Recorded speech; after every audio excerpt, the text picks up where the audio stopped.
everybody, and welcome back to my dream world. As you can see by the title of this video, I decided against my better judgment to watch the Dance Moms reunion that premiered on Lifetime and is now able to stream. So, wow, there was a lot going on. If you haven't been following the news and stuff, there was a lot of drama surrounding it about, who showed up and what happened before the reunion and what's gonna be hashed out. And oh my gosh, come on, if you've just been on TikTok or Instagram, it's been going insane. Before I get into anything, I am gonna go through my thoughts, what was covered at the reunion and how I felt about it. But before I really try to tackle anything, I just really want to acknowledge I do not know these people. These are real women who went through an experience that nobody can really know what happened because it was produced, it was filmed. They are the only ones that really were there in the moment, and we can't say how they felt, how exactly what their experience was like we can't say that because we were not there. And like I said, I am going to give my thoughts based on what I know from the show and from the reunion press and behind the scenes that we've seen, and that are available for anybody to watch. I just think it's important to say, I have no relationship with these people in real life. I've never met any of them. The closest meeting that I've had with any of them is that Melissa liked one of my comments on her YouTube channel, but that's it. And obviously I do not and never will know the entire situation based on what the media and the reunion have told us. So just when I'm talking in this video, please remember that. But without further ado, I think I'm just gonna jump right into my thoughts. So I started watching Dance Moms over the pandemic. I was bored and I didn't want to pay attention in class, so while I was supposed to be doing work, I watched Dance Moms and accidentally got addicted to it. Oops. So yeah, I was curious to see how the reunion would be hashed out. Obviously, I'm not one of those longtime fans that was watching when season 1 came out, but I still thought it would be interesting for me to tackle. The whole reunion kind of starts out with them just showing clips and showing who's gonna show up and a few confessionals, and just it was about I think 3 or 4 minutes long, because at the 5-minute mark is when they actually start coming in.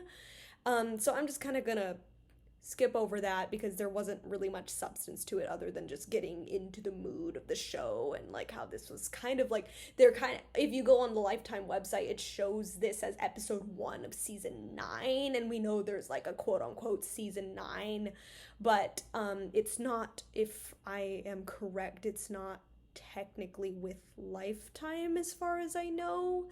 It's kind of Abby has gotten a new team and it's kind of their own thing. Correct me if I'm wrong, but I believe that's the situation. So on Lifetime, this is season 9. If you go on their website, that's kind of what shows up.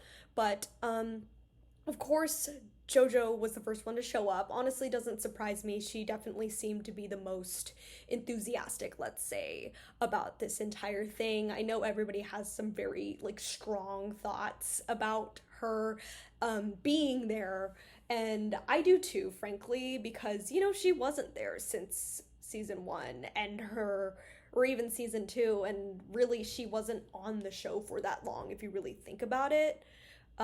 She was only there for not even 2 seasons, so she really isn't as prominent in Dance Moms, but she is the biggest name to come out of Dance Moms, whether you like her or not, that's a fact. So of course the producers are gonna want her on this show, and of course if you've seen JoJo's content, you know that she was the biggest Dance Moms fangirl.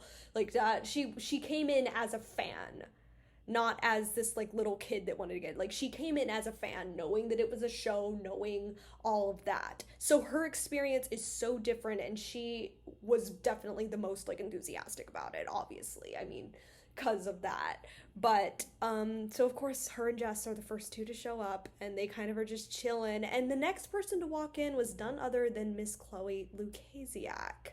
And when that happened, I was like, oh dear, because there has been beef between Chloe and her mom Christy and JoJo. And I know that there have been some like iffy feelings there.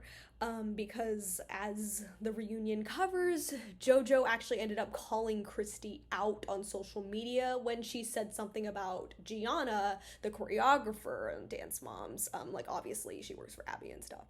Um, so there was that whole situation. So when Chloe was the second one to walk in and it was just like JoJo and Jess and Chloe, I was like, oh no.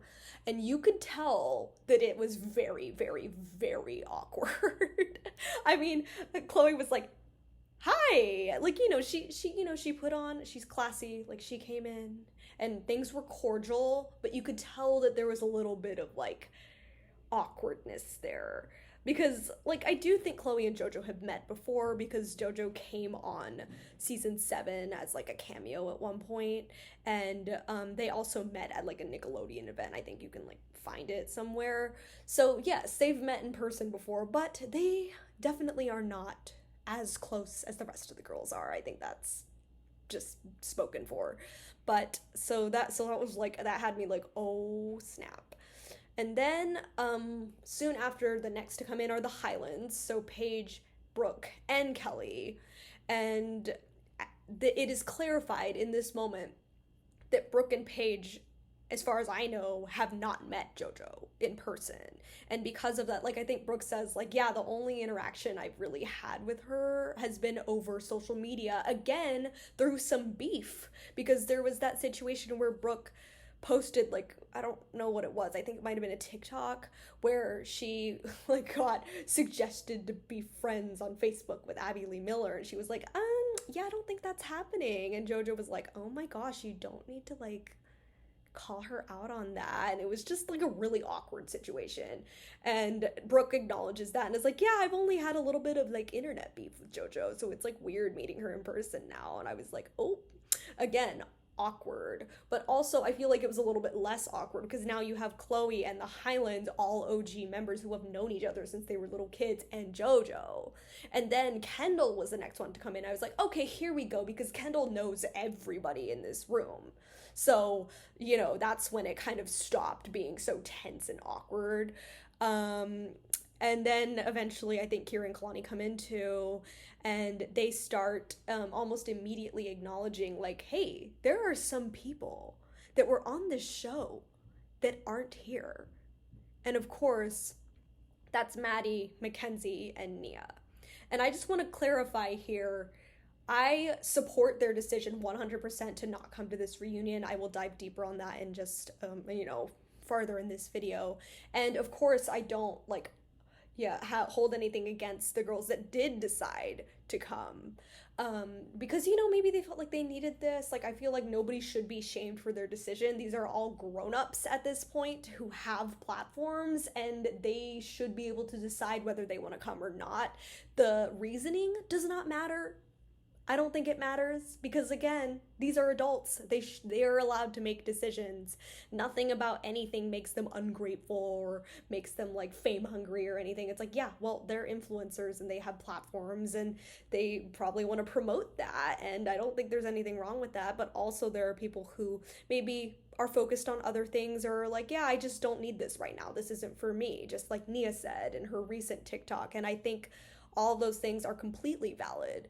But of course, because Maddie and Mackenzie were like two of the biggest names, and Nia was on the show the longest, she was there for a full 7 seasons, it's, a little bit jarring. I know a lot of fans are like, not my OGs, and I'm like, okay, y'all, like, come on, we don't need to hate. Like, if you don't want to watch because Maddie and Mackenzie aren't on it, or because Nia's not on it, then just don't watch. You don't need to shade the other girls to make that point. And because of that, I was just kind of like, whatever. But yeah, so that was very awkward. And they all, they posted that video where they're like, oh my gosh, hi, like, we're all here together. Oh, but some people are missing. Like, there was that video on social media, and it was like, oh dear God. And JoJo, was like writing out her message going like, yeah, I'm gonna make it sweet, but a little bit sassy. But I was like, JoJo, to me, that sounded more like shade rather than sass. because when she went around like high-fiving everybody after like writing that message, only Kalani and Kendall high-fived her. The rest of the girls were sitting there like, so that was a little like awkward. Like the whole intro was just awkward to me at this point. I was like, ooh, well, their facial expressions and body language are pretty much all that I need to know about this situation. And then now it was time for them to go on stage at that point. So it was the OGs, like the Highlands, Chloe, and Kendall, and they did their little like 1, 2, 3, 4, 5, 6, 7, 8 chant before going on stage. I thought that was super cute. I did think the little flash that they did like on top of that to show like, oh, look at this, they did it when they were kids and they're doing it now, that just was dumb, because the dance that they used, Brooke and Paige weren't in that dance, so it was just really awkward. But the fact that they did that little chant before going on stage was super, super cute. And honestly, I know some people have mixed feelings about like Kendall being an OG and stuff like that. And like, yeah, she wasn't on season 1, but she was there from season 2, which is kind of where people consider really when the show was taking off. And let's be real, the show really wasn't like fully coming together until Jill joined the group. So I do feel like Kendall deserved to be with that group. Kendall deserves to be acknowledged as not necessarily an original, but like one of the core Dance Moms girls. Like, she deserved to be there, let's be real. I mean, I know a lot of people don't agree with a lot of her comments, and frankly, I have my own feelings about it, which I am going to get into, but it was just like, oh, I'm really happy that Kendall's there with Chloe, Brooke, and Paige, because I feel like she deserved it, and she was part of that like core group. So that's my feelings on that. So those 4 go on stage and they're like, oh, look at all the costumes. Like, do you recognize any of them? And honestly, I wasn't looking super carefully, but the only one that I really recognized was the solo, the pink and black one that Jade Cloud, who was on the select team, wore for her cultural solo, should I say. I have feelings about that solo as an adopted child, and I'm just like, ugh. I really don't like that dance. They did her dirty because she was a gorgeous dancer, so underrated. Like, if you watch her dance in like some of the group dances on the select team and with the ALDC team, she's gorgeous. Like, she's amazing. But when I saw that, I just was like, ew. Why did they put that costume up there? Ugh.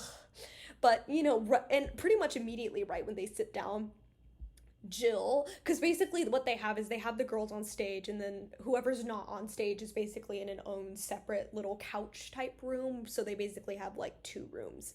And Jill's like, I'm gonna go, I think, can I go out and like fix Kendall's dress? And I was like, oh, Jill, never change. Like, that is so on brand for Jill. Like, that, you know, I actually liked Jill this reunion. I know people don't like Jill on the show, and frankly, I have pretty mixed feelings about her, but I really liked her on this reunion, and I'll kind of get into that. But, yeah, she was like, yeah, can I go fix Kendall's dress? You know, with her, like, 900 voice and stuff. Oh, that was so funny. And so in character. And then Kelly kind of went out with her, too, to fix Brooke's outfit, and I was like, oh, all right. But it was very, very on brand for Jill.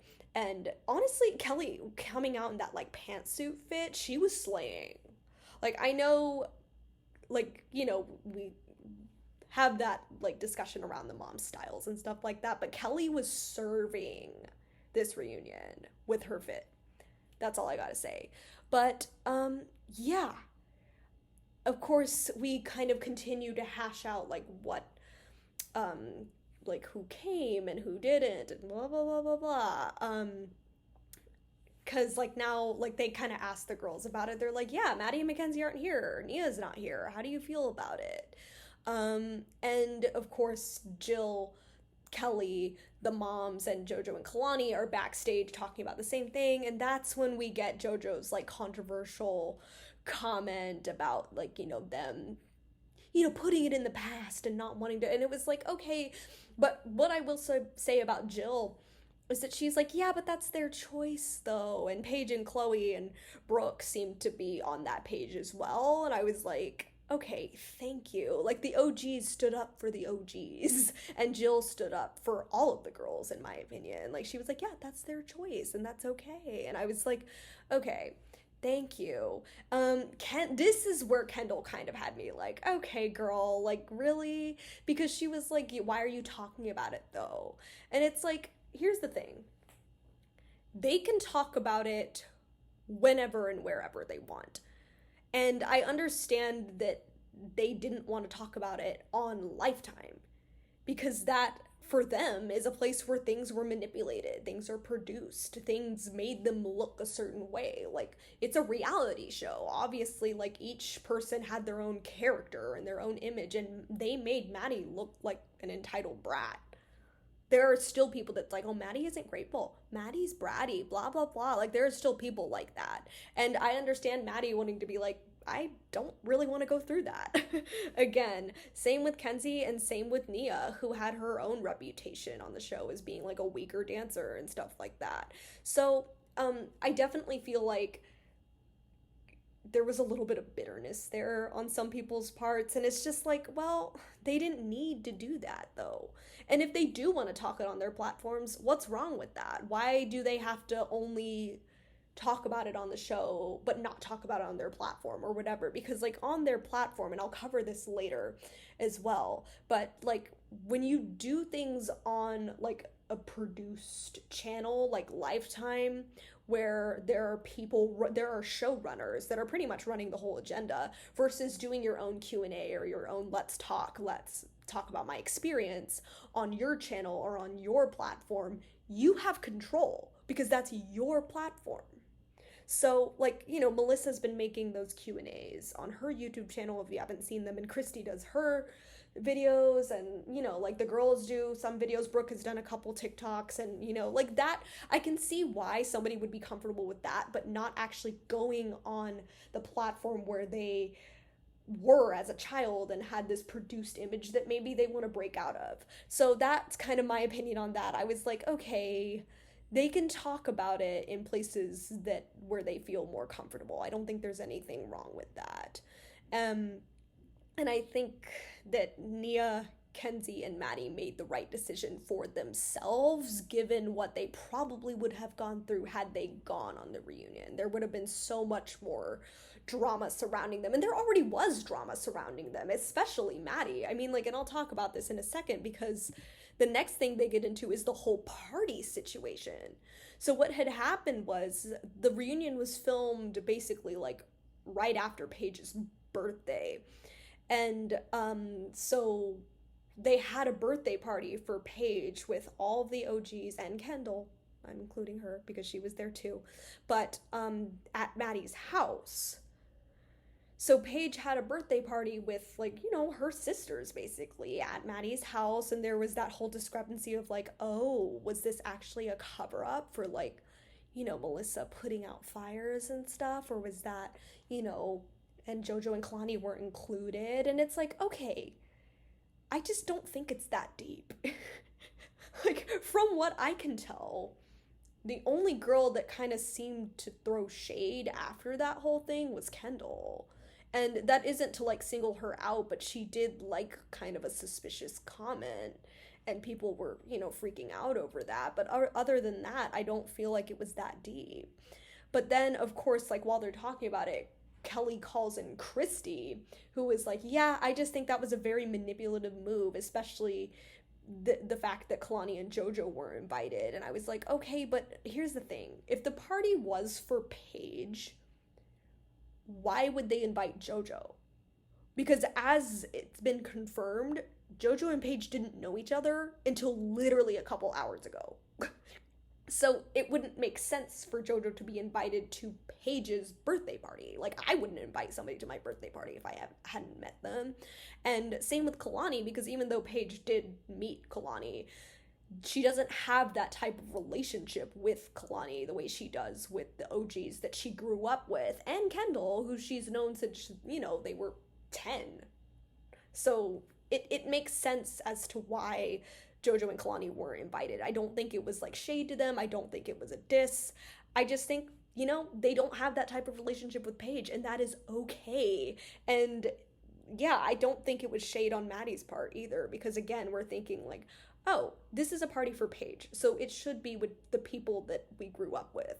And I just, Christy, there are some very controversial, she's very polarizing in the fandom. Like, people either hate her or love her, there's no in between.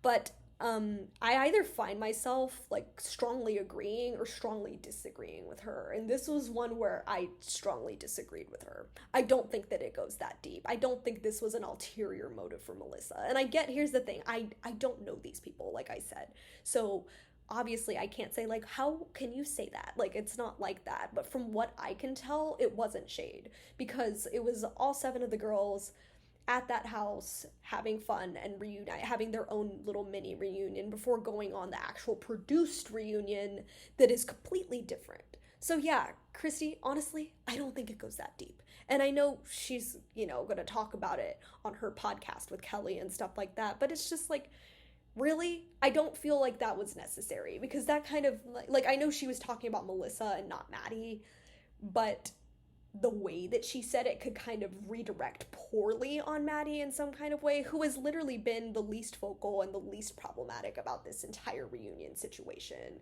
I don't even think she's talked about it, really. Kenzie was the one who said, like, yeah, we decided not to go on. But yeah, she hasn't even really talked about it, and yet they're still making her such a big character in this whole thing, and it's like, really? And they kind of do touch on this, like Abby, and in a way Christy's like weird obsession with Maddie, and like like Abby says, like, why wouldn't you want to be Maddie? I want to be Maddie. And it's like, you are a grown woman projecting on an 8-year-old. Like, that is so weird. Like, you're projecting this 8-year-old onto another 9-year-old, because this is kind of covered when they start covering, of course, the Maddie and Chloe rivalry, which was a mess. Like, I'm really glad Chloe was so eloquent about it in both, like, the pre-reunion stuff and the actual reunion, where she said, like, yeah, this rivalry did make me stronger. It made me a better dancer, but it also, and a better, like, personality in the industry, but it also tore me down, and it tore down my self-confidence. And I understand that, like, saying, like, see, you both have different strengths. Let's use that to boost each other, to challenge each other.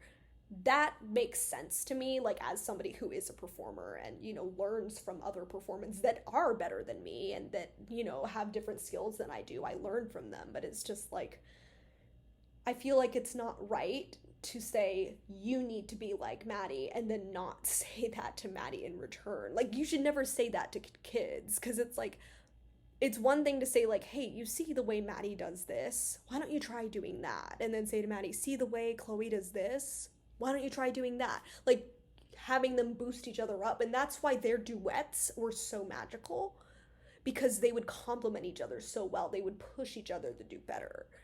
But it's just creepy the way Abby talked about Maddie, the way, like, she wanted to be her and she wanted everybody else to be like her too. And it was just like, but they're not like her though. They're each individuals, and she's wonderful and she deserves the praise that she gets, but that doesn't mean like being mad at everybody else for not being like her.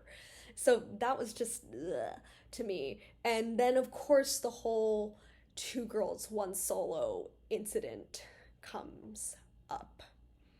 And I know there's like debate on this whole situation, like who deserved to win, did Abby change the scores, blah, blah, blah. But at the end of the day, Abby lied and was caught red-handed, just like Kendall. Like, Kendall's reaction to that whole clip said everything I needed to know. Because there's that, like, no, they came to me, but then the literally the competition director comes in and is like, so thanks for pointing out that error, and everyone was like, oh. Like, Kendall's reaction to that, it said everything I needed to know. And like I said, there is that debate of, like, who should have won? Did the scores get changed? Was it produced? In my opinion, it was extremely produced. Like, the entire setup was a disaster from the get-go. And at the end of the day, what matters is that it hurt Chloe. And that's not right. That's my opinion on the whole thing. that situation was set up to make Chloe feel horrible. Period. And that's not to take away from Maddie. I know a lot of people are like, oh, she fell out of her turn, but like, it's not about that. The situation was unfair to either girl because it was going to paint both of them in a bad light in some kind of way. And the whole situation was just a mess in terms of production.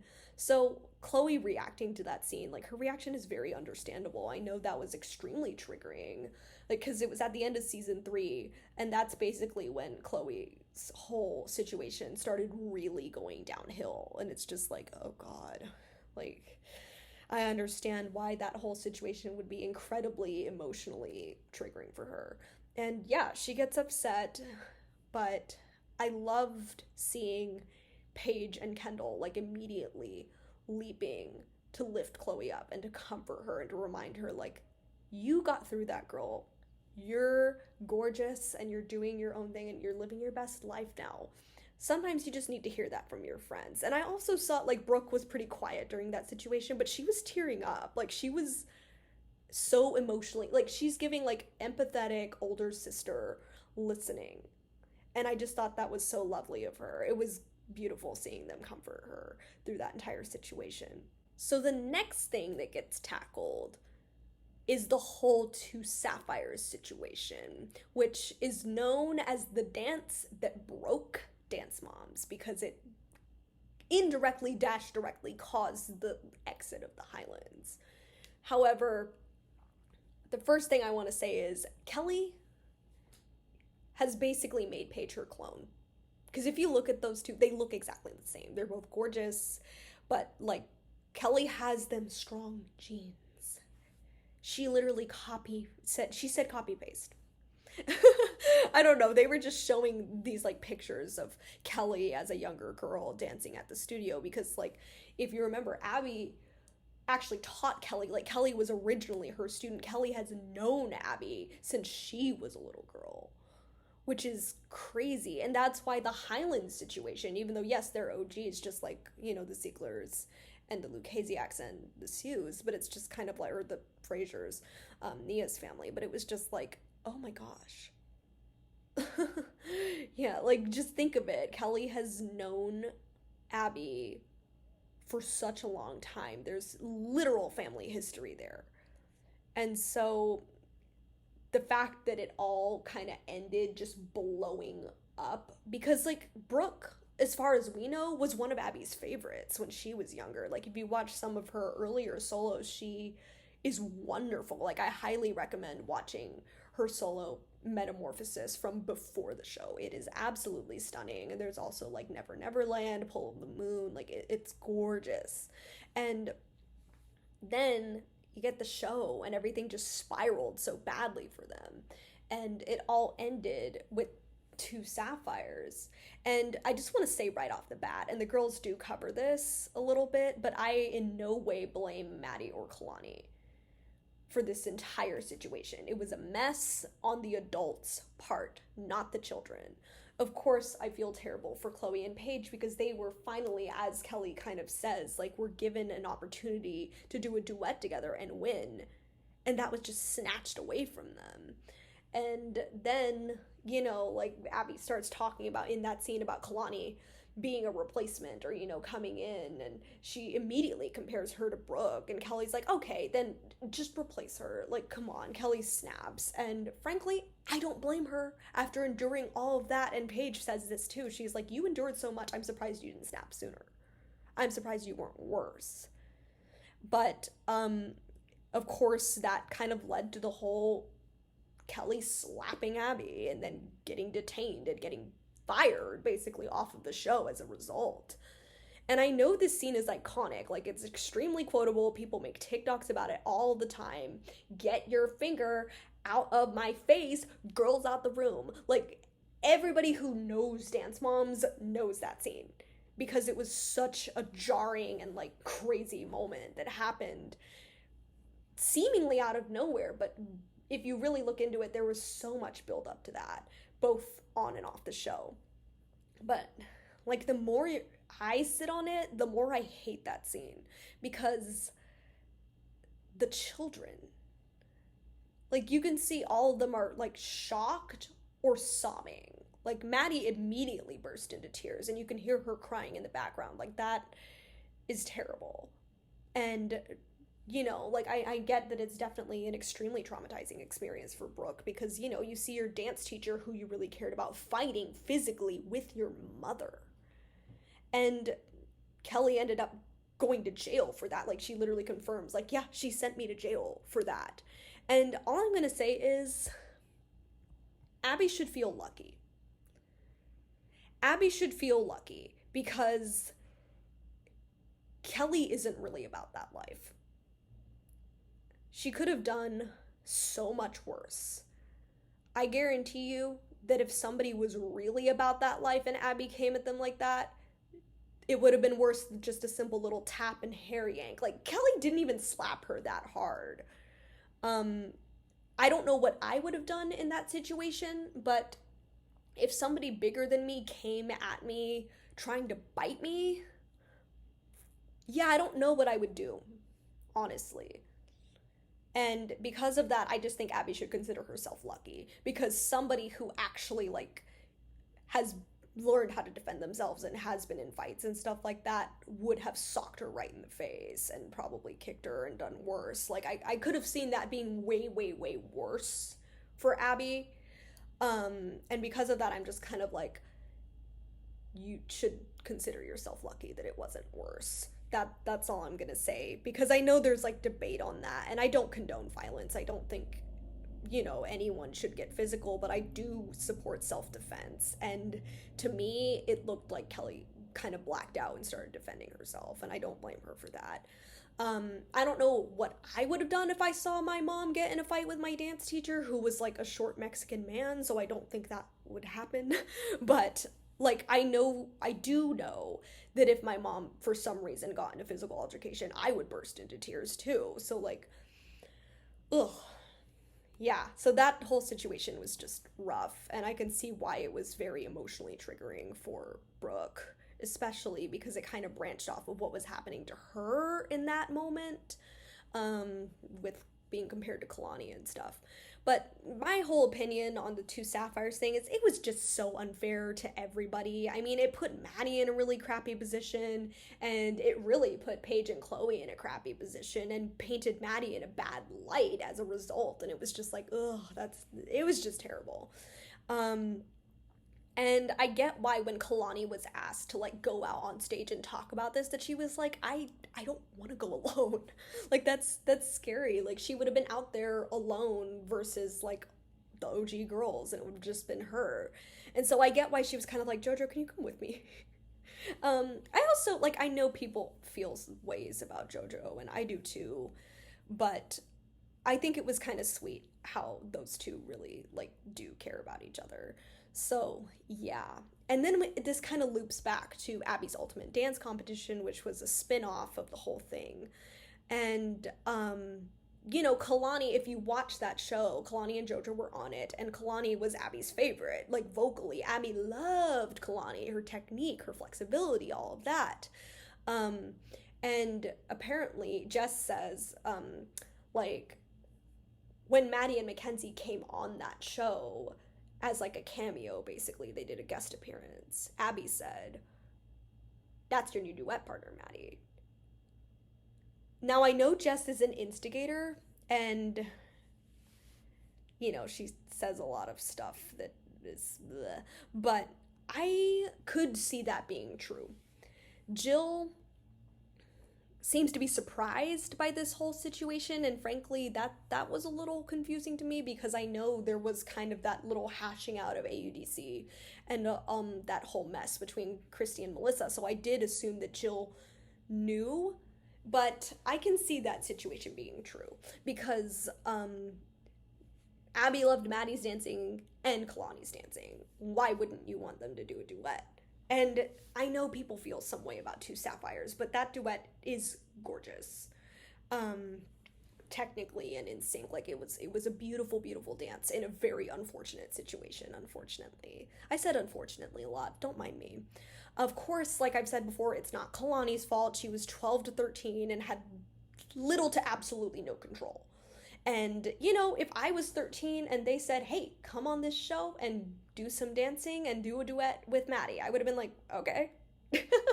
I wouldn't really think about it, unfortunately. And it's just like, you know, I do not blame Kalani in the least.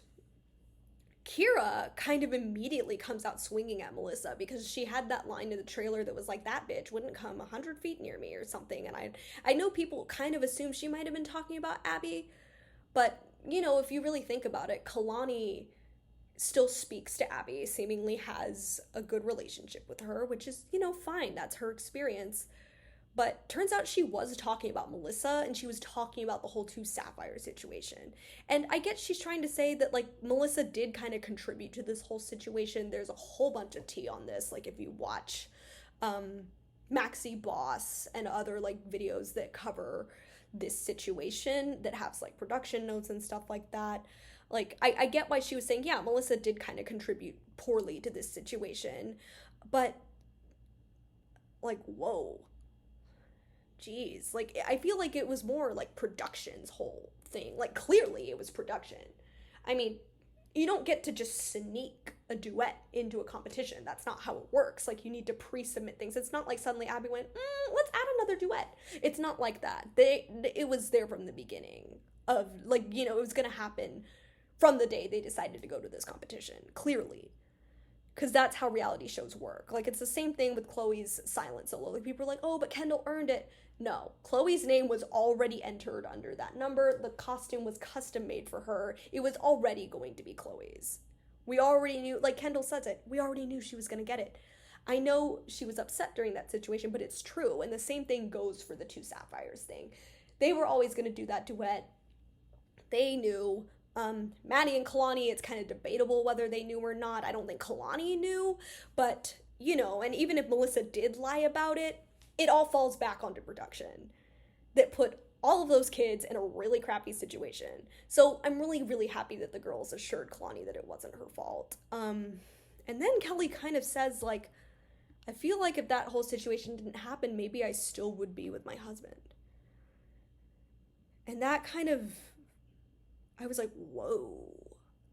I mean, that's definitely a deep and vulnerable thought to say, because so many things must have unraveled after the show and, you know, leaving so suddenly like that. So it was really sad to hear Kelly say that. Like, she really made me emotional during this. I felt really bad for her.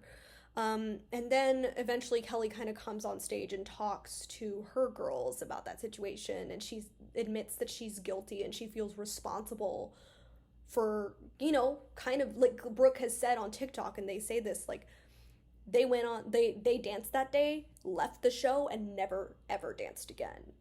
And that's sad because it was such a big part of their lives. And the girls assure her, like, we don't blame you. In fact, we're grateful for you because we finally got to get off the show, do our own thing. Like, Brooke's like, I finally got to go to football games and hang out with kids my age. Like, I finally got to have that. And Paige was like, I was so much happier now.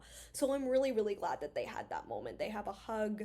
Oh, it was very heartwarming. The first time I saw that clip, I cried. But then we kind of go into, like, a spotlight of each girl, because we've done Chloe and we've done the Highlands. So now it's Kendall's turn. And they kind of discuss her, like, going to Candy Apples, and Paige is like, yeah, you can't really call yourself an OG if you went to Candy Apples. But I kind of see both perspectives here. Keep in mind, Kendall was like 8 in season 2, maybe 9. And I don't blame her for being emotional. Like, a lot of people get on Kendall's case for being bratty. And yes, she had some bratty moments, but at 8 years old, if I was in that situation, I would have cried too. I just think Kendall's the type of person to wear her heart on her sleeve. And, you know, she had anxiety and was under immense pressure at such a young age. So, yeah, I don't blame her for crying. I mean, I have anxiety too. So, like I said, yes, she did have her bratty moments. I mean, that's been covered a million times. If you want to see videos talking about Kendall's bratty moments, you can find them. But frankly, I don't blame her for crying and being anxious. I would have too. I also think it was funny that people were like, yeah, you would get really mad at Jill. Like, people were telling Jill, like, Kendall would get so mad at you. You were crazy. And Jill's like, yeah, I was. And, like, to be frank, like, I've talked a little bit about Jill Here's one thing about her: she's self-aware. She knows that she was being crazy on camera. I can appreciate that. And I also think that she does, like Kendall, openly express her emotion. Excuse me. So, like, the anger comes on really strongly, the empathy comes on really strongly. Like, she just, she feels things and she shows it, and that kind of is part of Kendall's character as well. But about the whole Candy Apples thing, again, I am strongly convinced that it was very, very, very produced. I mean, yeah, that's really all. Again, there are more videos covering that whole situation, but it's like, okay, like, clearly it was part of the show. Obviously Kendall probably didn't recognize that as a little kid, and obviously I don't know the entire situation, but yeah, it just seemed very produced. Kalani's little spotlight kind of involved her acknowledging that her experience was different. I love that. She's able to sit down and say, yeah, I didn't grow up at this studio. I came in midway through the show and was liked by Abby. Like, Abby still seems to have a good relationship with her at this point. So yeah, her experience is very different, and I'm glad that she both expresses that but also acknowledges, like, yeah, it's different for me. Really like that. I also think it was important that she acknowledged that the relationship with the moms had a really strong effect on how Abby treated the children. Because, like, when Kira was chilling and not arguing with Abby, Kalani was treated very well. But if you've seen that scene, and they showed the scene exactly that made me think of this, that one scene where Kira absolutely goes off on Abby and, calls her out for not hugging Kalani, Jojo, and Nia, like, Kalani kind of had a dark spot on the show throughout that whole situation. It wasn't as good for her during that time period. And yeah, I think what she said there really makes sense. And by the way, I'm just gonna say it. I don't like Kira. She said a lot of nasty things, both on and off the show, and I just don't vibe with that. However, the scene where she goes off on Abby, I was like, preach it. She clocked her there. Like, and they say it too. The other moms say Abby can't handle being wrong, because when she was called out, she just started crying. And that's when she rejected comfort from Jojo, Kalani, and Nia, which was really disgusting to do, by the way. I hated that scene. It makes me so angry. And that's why I was really happy when Kira finally was like, you do not get to treat my child like that. I'm not taking this BS anymore. Clock it. So definitely support Kira during that scene, because she was right. And it made me kind of sad when Kalani said, wow, I'm like actually kind of expressing more emotion right now than I ever did on the show. And I was just kind of like, wow, this must be like really weird for her to unravel. She's in a different place now. She's gone through much more. So I actually did enjoy hearing Kalani's segment. Then we get into Miss Jojo Siwa. So I do want to know, I thought it was funny that when they watched that whole like greedy little monster scene, which was, it got way out of control for Jojo during that scene. That wasn't a good moment on Abby's part. But I thought it was funny that Chloe was like, well, she called me a snake, so I feel you there. I was like, wow, Chloe and Jojo actually related on that level. That was funny. And then there's that.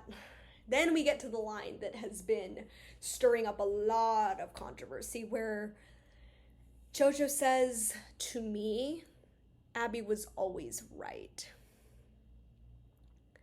Now, I kind of understand what she means by, like, what Abby said to me prepped me for the industry, and I feel like I grew from that. I understand that. I know a lot of people are like, oh, well, she's just yapping and being annoying. And, like, yeah, she kind of is, but at the same time, I understand what she's saying there, especially as somebody that's going into the industry. However, Paige and Kendall's faces said it all when she said that. And also, I don't think she was always right. Was she right when she made that remark about JoJo's dad and the monetary value? I don't think so. Like, there were definitely moments surrounding JoJo where she wasn't right. So while I weirdly do understand what she maybe was trying to go for, it was just a very insensitive comment to make, especially in front of all the other girls who don't have great relationships with Abby. Like, I was like, really? And by the way, I hated the moment where all the girls were told to, like, say something nice and say something constructive towards JoJo, which was really just rude. Like, come on. Um, Again, I don't hold that against any of the girls, but it was just a really crappy moment for JoJo. And also, Jess, don't kid yourself. You made JoJo a brand. That was your entire life goal, to make her a star, which in turn has basically means making her a brand. Like, come on. I don't think, yeah, like, do not kid yourself during that moment.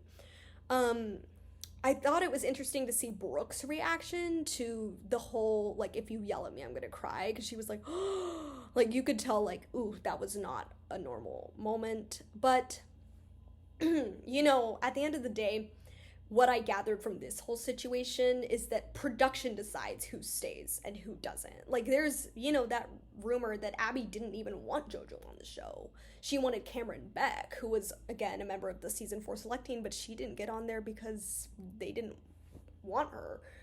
And, like, at the end of the day, it all loops back to production. I think that's something we all have to remember. Like, yes, Abby said horrible things. Yes, the mom said horrible things. Yes, the girls even had their moments, but I don't think we can hold everything against them.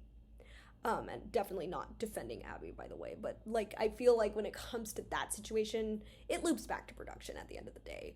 But then we get the whole "why did you leave" moment, and Jess confirms that it was her decision to drop out of Dance Moms and go to Nickelodeon. And frankly, I would have done the same thing.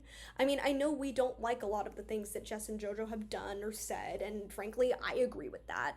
But in that moment, if it was like, continue to be feeling crappy and looking horrible on Dance Moms or go to Nickelodeon, I probably would have gone to Nickelodeon too. Especially because that week, it was the ballet dance. JoJo was never, like, if you watch the show, she was never a technical dancer. She admits this, literally. She's like, yeah, I would have hit the moves really hard, but I was not a technical dancer, and this is ballet. And if you're not doing ballet all the time, like, if you're not continuously training in ballet, a ballet dance isn't going to look good. And Kendall actually did end up doing that duet with Kalani, and it looked good, in my opinion. I really liked it. But, like, at the end of the day, I was like, okay, yeah, I see why JoJo was like, yeah, definitely. Or Jess decided to take JoJo out and take her to Nickelodeon instead of doing that. Again, JoJo's experience is very, very different than the other girls. So, you know, if she wants to be cool with Abby, then that's her experience, but I just don't like the way she invalidates other people's experiences. Like, if you've seen the press for the reunion, like on Good Morning America and stuff, she does kind of say, like, yeah, I'm starting to see, like, people have different experiences that I do, and that's okay. But it's just like, I just don't like the way she talks about it to the other girls, because it just is very insensitive to me. And I was like, okay, now you can stop talking. I also felt like there was way too much focus on her. Like I said, and many people have said this, but, like, I get why she was on the reunion. Like, I get why she was there, because, you know, she is the biggest name. They want to bring in viewers, and if they couldn't get Maddie, JoJo was their best shot. But it's just like, I don't know, it was just extremely messy. Like, pretty much everything she said was messy, and yeah, I didn't like it.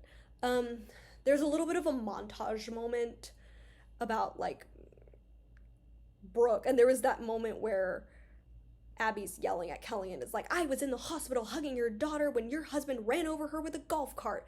And JoJo's like, holy crap, did that actually happen? And Brooke's like, yup. And she actually covers that on TikTok, and Kelly is giving the middle finger because and that was funny. And they also kind of talk about the little things that Abby said to them that they still hold, like, don't put your feet up, don't insert. For me, it's the whole wrinkles thing. Like, she says, don't rub out. She said this to Lily Ketchman on season 8, where she was like, don't rub out, like, it gives you wrinkles and stuff. And I was like, ooh. And Chloe brought up a really interesting point. She said, whether the experience is good or bad, an experience with Abby will teach you something. I thought that was very interesting, because Chloe does not have a good relationship with Abby. She, you know, wants to distance herself. That's totally okay. But she also says, yeah, I learned stuff from her. And so I just thought that was a really interesting point that she made. But then we go into each girl's, like, relationship with Abby and like, would you forgive them and stuff like that. And I understand why the Highlands especially are conflicted because like I said, there's so much history there. And I understand what she was saying. Like she was like, yeah, I was close with Abby, but she was also having like anxiety attacks left and right because of Abby. And that's why I was a little bit thrown off when somebody was like, but she loved you. And I'm like, really? Because if somebody loved me, would they really be like screaming at me like that? Like, because like if you watch season 3, Paige's anxiety was horrible. And she forgot a dance because of how nervous she got. And then Kelly kind of has a breakdown, and Abby does seem to have a little bit of a moment where she's like, oh my gosh, I'm actually hearing you a little bit when it comes to Paige. So I kind of understand what they were talking about, but I was just pretty thrown off when somebody was like, "Oh, but she loved you, Paige," and I was like, "Oh, okay." I also thought it was crazy that they showed the girls Abby going through chemo. I thought that was insane. I hated that they showed that to them. Brooke was sobbing and was like, ugh, like it was terrible. I did not like that at all because it was extremely triggering. Again, especially for the girls that had very complex relationships with her. It was like, really? Really? And JoJo's comment to Brooke, like she was like, you're feeling this way because, you know, like you're seeing a person that you previously had a good relationship with. And honestly, that was well intentioned, I think. But I was just really weirded out that she was kind of trying to play therapist in that moment. I was like, whoa, okay, like I get what you're trying to say and I get you were trying to help, but I don't know, that just made me kind of uncomfortable. And we loop back to the whole complex relationship with the Highlands, and Brooke says like, the reason I didn't think the visit is because I didn't think she'd want me to visit. And Kelly was kind of feeling the same way. Like she was like, yeah, I do feel like Karma's a bitch. Like she said that, but she's also like, I still don't feel good seeing her like that. Of course you don't. Like I wouldn't want to see anyone going through chemotherapy. That's painful and terrible. And just seeing somebody, you know, whether or not you have a relationship with them, wasting away is just, it's not a good feeling. So, and Jill was very empathetic throughout this entire thing. She was like, Kelly, what you're feeling is valid. And I was like, okay, Jill, okay, you're serving here. And then Kelly makes this comment where she's like, wow, I feel like if I followed Melissa, I would still be friends with Abby and things would have been so much different. And while I feel like this was taken like out of context very strongly, like people were like, oh, does Kelly wish she wasn't friends with Christy and she was friends with Melissa instead? I don't think that's what she was trying to say because she is still friends with both of them. But that, I think what she meant by that was she was like, what if I tried to be friends with Abby instead of like, you know, fighting her all the time? I think that's kind of what she meant. But I am a little bit nervous how that's going to be tackled on her podcast with Christy Back to the Bar, because we know that Christy is the type to address these kind of things. Melissa is not. So it's just like, ooh. So I'm a little anxious about that. So after all of that, we kind of go into the Christy and JoJo situation. So this was when, and I remember this happening, this was when Christy was on a Zoom call and was talking to some people, and somebody asked her about Gianna, and she was like, no, Gianna's not nice. And JoJo made a video response saying like, that is the most disgusting thing I have ever heard somebody say about another person. And JoJo kind of addresses this at the reunion. She was like, it's hard for me to hear that because I have a good relationship with Gianna, and Gianna was kind of like our rock. But I'm like, you can't say our. Like, she might have been your rock. And I get that what she meant, like, yeah, Gianna did choreograph the dances for the girls. But it's just like, not everybody's experience might have felt like that. And that this is my issue. Like, she can't see that other people might not have experienced the same thing. It's just really frustrating to watch. Cause like, yeah, and Chloe says this here, but Christy has the right to say, yeah, our experience with Gianna was not good. She's allowed to say that. And also, really? That's the most disgusting thing you've ever heard? Saying that somebody is not nice?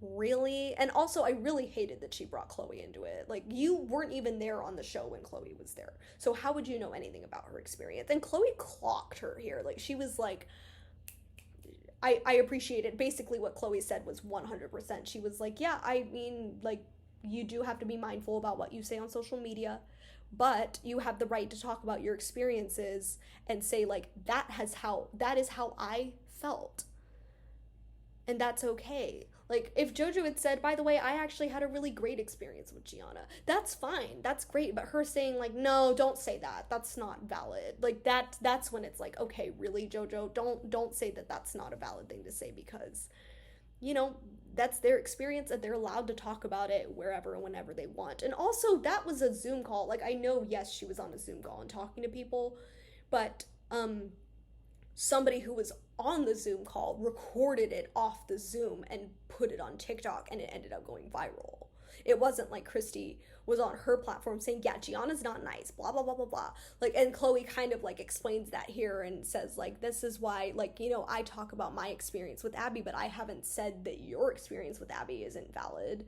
And Christy said that too in her response. She was like, I know that JoJo, like, I wasn't on the show with JoJo, so if she had a great experience, I have to take her word for it. And that is one of the times where I do agree with Christy. She was definitely in the right in that situation, and she has the right to express her opinion.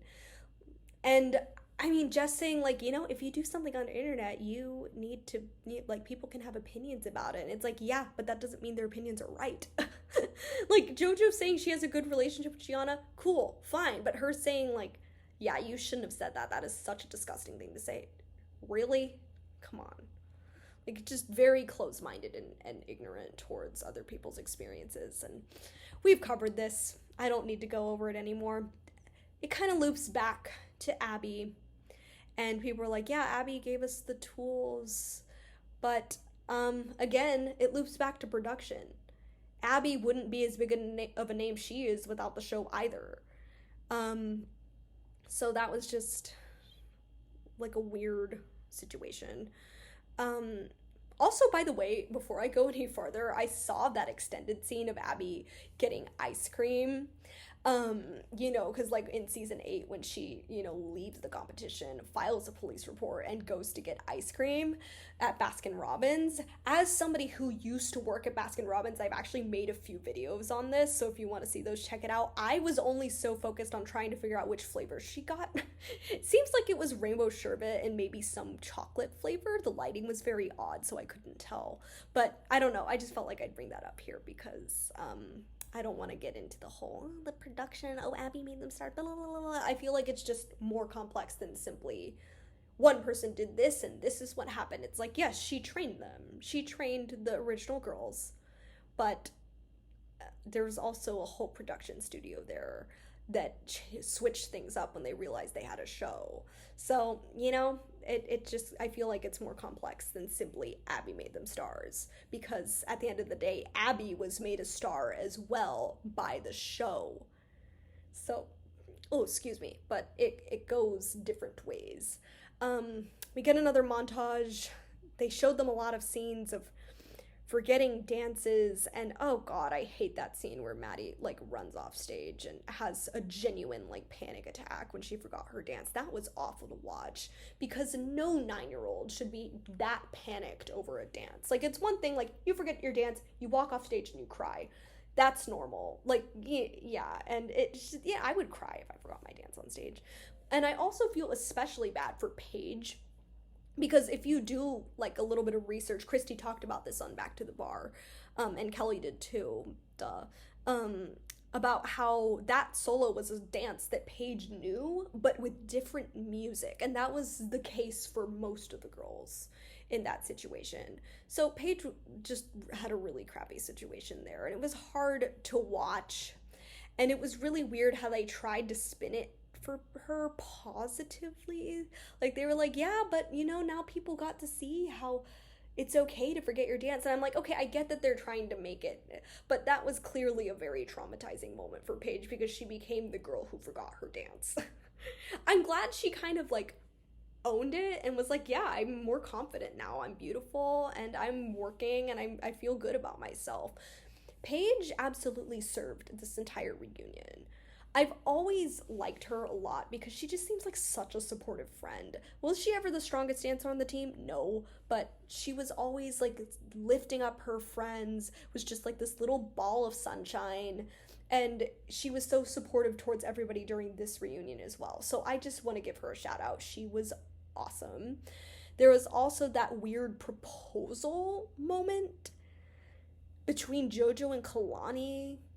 And I also thought it was funny that they acknowledged that JoJo did have a crush on Kalani, because if you watch that scene, or like, she had a little moment because there was this dance that Kalani forgot, and she goes off stage and she's kind of talking to Maddie like, oh, yeah, I messed up this part. And JoJo's looking at her like, I thought it was cute that they acknowledged that. But then we went into the whole Chloe and Brooklyn thing, who dated for like 3 years. They did end up breaking up, but I just thought this was a weird thing for them to tackle. I was like, why are we covering this for Chloe and only Chloe?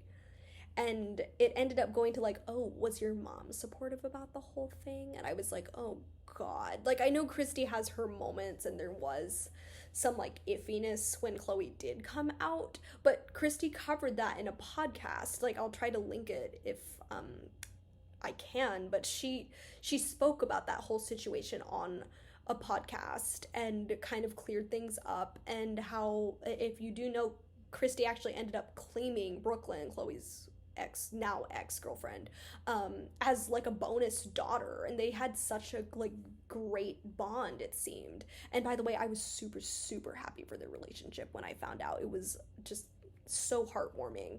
And I'm not going to cover like why did they break up kind of thing, because there was drama around that, but let's not focus on that. My whole thing was, this was just very strange. I did appreciate Christy's sweet message to Chloe. It was beautiful, and I love that they do have such a strong bond, but it was just like, I just felt like this was production trying to stir things up between Christy and Chloe and putting them on the spot. I didn't like it. I don't think this should have been covered, period. Chloe also made a comment that, like, yeah, my mom kind of wants the world to like her.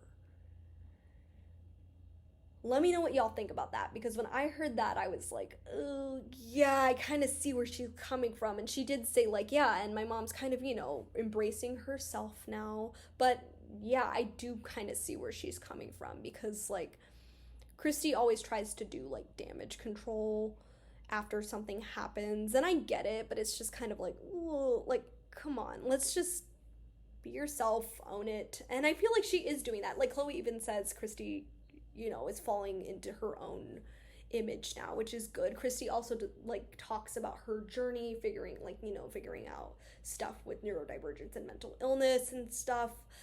I can link that podcast as well. It was a very interesting listen. But when she said that, I was like, ooh, yeah, I can see where she's coming from there. Then they kind of wrap it up with the whole what were your favorite dances? And by the way, Paige ate in the last text. Like, if you watch the extended version, she actually did some acro moves and stuff, and she just really made the piece. So I'm really happy that she said that. I know Kelly had a rough time with that whole thing. I felt really bad for her, but I'm glad that Paige has come to appreciate that. But then we get into the whole trigger warning. I'm going to say trigger warning here because this is a sensitive topic for me and for other people as well. We get into the talk about Suicide Hotline, which is one of my favorite dances on the show, but it also is one of the hardest to like digest in terms of content. And Kalani was very emotionally affected by this, and understandably, because if you loop back to the episode where they talk about it, the girl who this dance was kind of in honor of and was made to raise awareness for was a dancer in Arizona that I think Kira and Kalani personally knew. So I can understand why this whole talk was extremely triggering for her. And I commend her for opening up about her experience with suicidal thoughts and depression and being vulnerable about her emotion. And as somebody who has been, I've never been suicidal, but I have struggled with waves of depression um, a couple years. And actually, not too long ago, I had a pretty dark moment. So this had me sobbing. Um, and it was just really, this was hard to watch. It's a hard topic, and it was just really sad seeing Kalani break down like that. Um, I also thought it was like sad when JoJo said, "I've never seen you and Kira hug and say I love you," because like Kira did like go to check on Kalani, and then she hugged her, and JoJo was just kind of like, "Wow, I've never seen that." And then Kalani was like, "Okay, mom, you can go now." But yeah, that whole situation was really tough. And again, I just want to say, like, Kalani, the fact that she was so open about that experience is very admirable, because that's a super, super hard topic to talk about. But yeah, and also reminder that this is pre-Karma JoJo. I haven't kept up with the drama on that because there's just too much. But yeah, her joking about like marrying JoJo for money was like weirdly a really strange way to end. And I was like, okay, Kalani, like get that bag, like do what you gotta do. But I was just kind of like, when that happened, they were really just kind of rolling with it though. And then they kind of ended with boss ladies. And Chloe was kind of just standing there like, I don't do hip hop, and y'all should know that. A few other things that I didn't quite pinpoint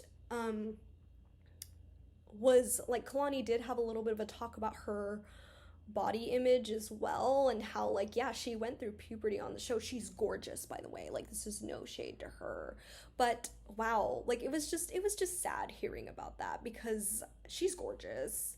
But I can understand how like she never felt like the typical ballerina, which could have made things really tough for her in that industry. So yeah, just once again appreciate her being vulnerable. But the boss ladies is where the reunion kind of wrapped up. So I'll go into my closing thoughts. Personally, I just don't think this reunion was well produced. It was kind of set up to be a mess right from the beginning.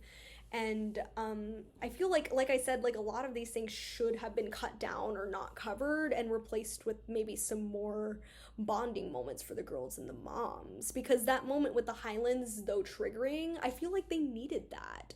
But it was just, I just felt like a lot of it was more so to trigger or cause drama, which again, it's a reality show, but I'll get into why I just don't, ugh, I didn't like that. But I did enjoy hearing from most of the girls and Kelly and Jill, but I just think it did more harm than good in the end.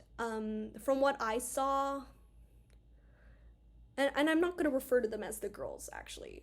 Let's say young women, because all of them except JoJo are older than me, and I'm literally about to turn 21. But all of the former elite team members had to watch something that was triggering and or guaranteed to start drama, especially Chloe, who had to rehash her rivalry with Maddie, her coming out story, and of course the whole Christy and JoJo beef. Like, it just put a lot of the girls in weird situations, not to mention the Highlands tackling their past with Abby, the two Sapphire situation, and the part where they showed the girls Abby's chemo treatment. Ugh. Like, I just feel like that there were many better ways to talk about their relationships with Abby and how they've been affected by it without going that triggering. And I think there should have been more moments with the OG girls, because they were the ones who really brought the show out. And even though there were only 3 of them, and Kendall, if you want to include her there, I just feel like the moment of them comforting Chloe, I wanted to see more of that. You know what I mean?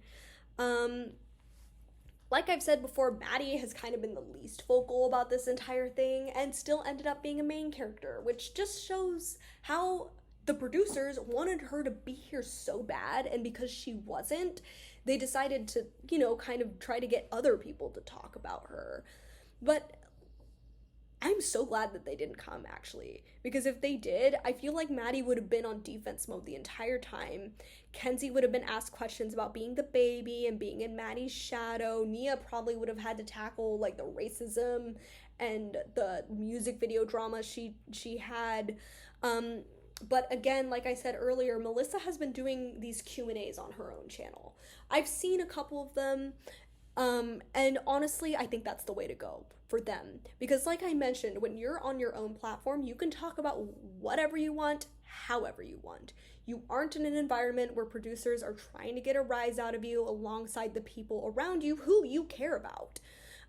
Call it calculated if you want, but I feel like that is the best decision for the Zieglers considering how much drama revolves around them in the environment of the show.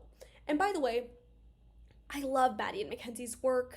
I appreciate all of the OG girls, so I'm not trying to hate on anybody. But at the end of the day, I think it would have just been better to have the OG 6 or 7, if like again including Kendall, plus maybe a few others come together and make their own thing.